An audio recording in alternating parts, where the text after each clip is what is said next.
이런 인간을 용납하면 되나요? 무정짜증 조직원 25살 남의 약혼녀를 유혹하여 불륜을 하고 임신됐다고 속이고 본 남편과 성교 시에는 거즈뭉치를 자궁 입구에 삽입하여 임신이 안 되도록 막아놓아서 임신이 안 됐을 것으로 믿고 있었으나 반드시 임신시키라는 신의 계시를 받아 서 있는 힘을 다하여 거즈를 밀어넣었더니 신의 섭리대로 내 아이가 잉태하여 출생했지요.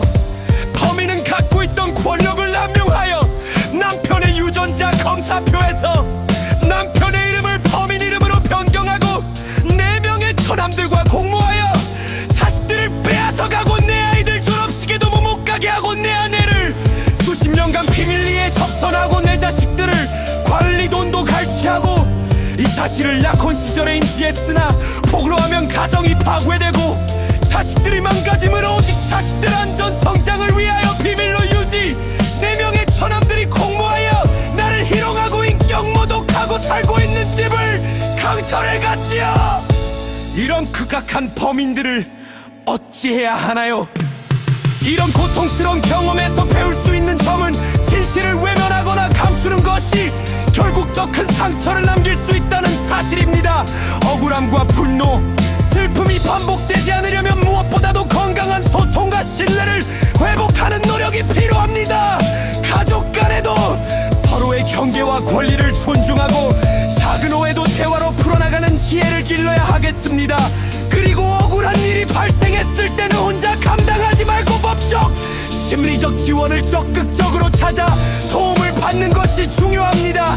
과거의 상처가 미래까지 이어지지 않도록 용기 있게 진실을 마주하고 서로에게 배려와 존중의 마음을 키우는 것이 재발 방지의 핵심임을 잊지 말아야겠습니다.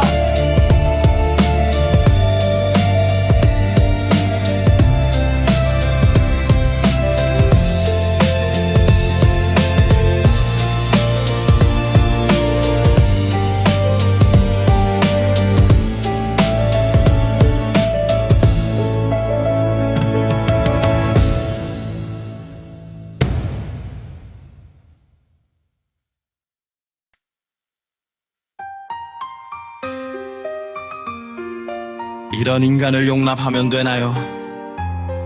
무정자증 조직원 25살 남의 약혼녀를 유혹하여 불륜을 하고 임신됐다고 속이고 본 남편과 성교 시에는 거즈뭉치를 자궁 입구에 삽입하여 임신이 안 되도록 막아놓아서 임신이 안 됐을 것으로 믿고 있었으나 반드시 임신시키라는 신의 계시를 받아 서 있는 힘을 다하여 거즈를 밀어넣었더니 신의 섭리대로 내 아이가 잉태하여 출생했지요.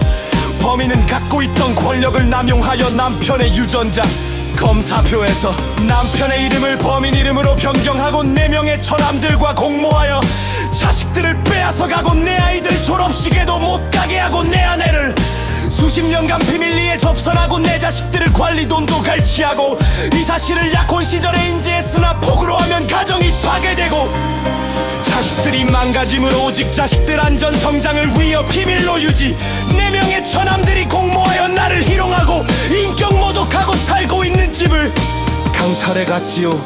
이런 극악한 범인들을 어찌해야 하나요? 이런 고통스러운 경험에서 배울 수 있는 점은 진실을 외면하거나 감추는 것이 결국 더 큰 상처를 남길 수 있다는 사실입니다. 억울함과 분노, 슬픔이 반복되지 않으려면 무엇보다도 건강한 소통과 신뢰를 회복하는 노력이 필요합니다. 가족 간에도 서로의 경계와 권리를 존중하고 작은 오해도 대화로 풀어나가는 지혜를 길러야 하겠습니다. 그리고 억울한 일이 발생했을 때는 혼자 감당하지 말고 법적, 심리적 지원을 적극적으로 찾아 도움을 받는 것이 중요합니다.